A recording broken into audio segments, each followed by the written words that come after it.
Talk about something that's incredibly important. We're going to break down how depression can actually rewire a teenager's brain, not just to feel sad, but to see death as a logical escape. And it all starts with the story of a 14-year-old girl. I tried to tell you. Nobody heard me. Those were the last words she left in a note. And the absolute tragedy here is she was telling everyone. The people around her just didn't speak the language. So here's the story. She posted those 4 words online, just one more day. And her friends, they saw it and thought, oh, she's talking about summer break. They replied with excitement, emojis, all of it. And the next morning, she was gone. So how? How does a cry for help get so tragically misunderstood? How do we keep missing these signals when they are right there, right in front of our faces? Okay, to really get this, we have to understand something crucial. For a teenager, depression often doesn't start with what we think of as sadness. No, it starts with emptiness, a really profound, hollow feeling that just completely changes how they experience the world. It's often described as living behind this invisible pane of glass. Think about it. You can see everything happening on the other side. Your favorite video game, your friends hanging out, food you used to love, but you can't feel any of it. The joy, the taste, that sense of connection, it's like nothing can get through that glass to reach you. So this loss of pleasure, it actually has a clinical name. It's called anhedonia. And here is what makes this so incredibly dangerous for a teenager. They don't recognize it as a medical condition. An adult might feel this and think, oh, I know this feeling, I need to get some help. But a teen experiencing this for the very first time, they think it's a flaw in their personality. Yeah, they completely internalize the illness. So it's not I have depression. It becomes I am worthless. I am a burden. This is just who I am. And the scariest part? They believe that this feeling, this emptiness, is going to last forever. And that belief, it sets up this neurological trap. See, a teenager's prefrontal cortex, that's the part of the brain that handles perspective, future planning, seeing the light at the end of the tunnel, it's just not fully developed yet. So while an adult brain can go, okay, I feel awful right now, but I've felt better before, so I might feel better again, a teen's brain literally struggles to imagine a future where the pain stops. So when their mind tells them this emptiness is permanent, it's not them being dramatic, it's their biological reality. And that is the point where suicide can start to sound like a logical solution. So how does someone get to that point? Well, this belief in permanent pain, it doesn't just pop up overnight.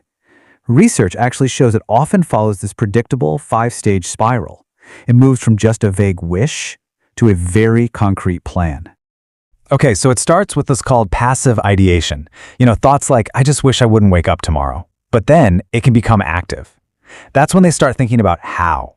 And this is a huge danger zone, especially now because social media algorithms can create this lethal echo chamber. Stage 3 is planning, and this is where you might see that sudden, really misleading calm. It's not because they're better, it's the relief of having made a decision. Then stage 4 is preparation. This is where you get those disguised goodbyes, just like that just one more day post. And the attempt itself? Well, for teenagers, it's often dangerously impulsive. The final decision can be made less than an hour before it happens. Okay, so this is probably the most crucial part of this whole thing, knowing what to actually look for. We're going to go through 5 hidden warning signs that can show up weeks before an attempt, but, and this is the key, they are almost always misinterpreted. This is the stuff we all have to learn. First up, the sudden improvement. This one is so deceptive. You think, oh, thank God, they're finally getting better. But often, it's just relief because they've decided on what they see as a way out. Then there's giving away treasured possessions, or those disguised goodbyes that sound like simple thank yous, and a sudden switch to reckless behavior. It all points to a mind that's preparing for its own absence. And look, if you find out they're researching methods online, that is not curiosity. That is a 5-alarm fire. It's an emergency.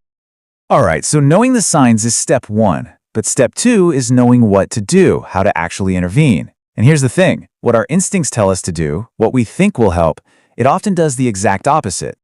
So forget the platitudes. It gets better, you have so much to live for, it's totally useless because remember, their brain literally can't process a better future right now. What works? Being direct. You have to ask the question, are you thinking about killing yourself? And all the research shows this does not plant the idea in their head. What it does is open a door for a life-saving conversation. Then your job is to listen. Just listen to validate their pain, not to try and fix it. Then remove any access to lethal means, get professional help immediately, and stay with them. Don't leave them alone. Your physical presence is an incredibly powerful protective shield. And this brings us to a really hard truth, We're surrounded by these signals every single day. Think back to that 14-year-old girl. Everyone saw the signs, but nobody was trained to recognize them for what they really were. So I want you to ask yourself this, and be honest.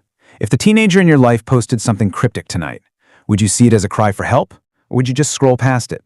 Because right now, somewhere, a teenager is typing out their goodbye, and they're disguising it as a meme or a song lyric or just a joke. We cannot afford to miss another one. But there is one final, really crucial piece to this puzzle. There is a single protective factor that has been shown to reduce suicide risk by over 70%.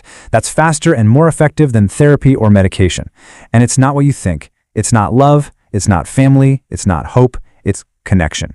Specifically, it's the presence of at least one trusted adult who a teenager feels they can talk to without being judged. Just one. That single, reliable connection, that can be the anchor that keeps them here. It can completely rewrite the entire story. Before we go, I want to be very clear. If you or anyone you know is struggling, there is help available right now. Here are some resources that can provide immediate, confidential support. Please don't hesitate to reach out and use them. You are not alone in this, and help is right there, waiting for your call or text.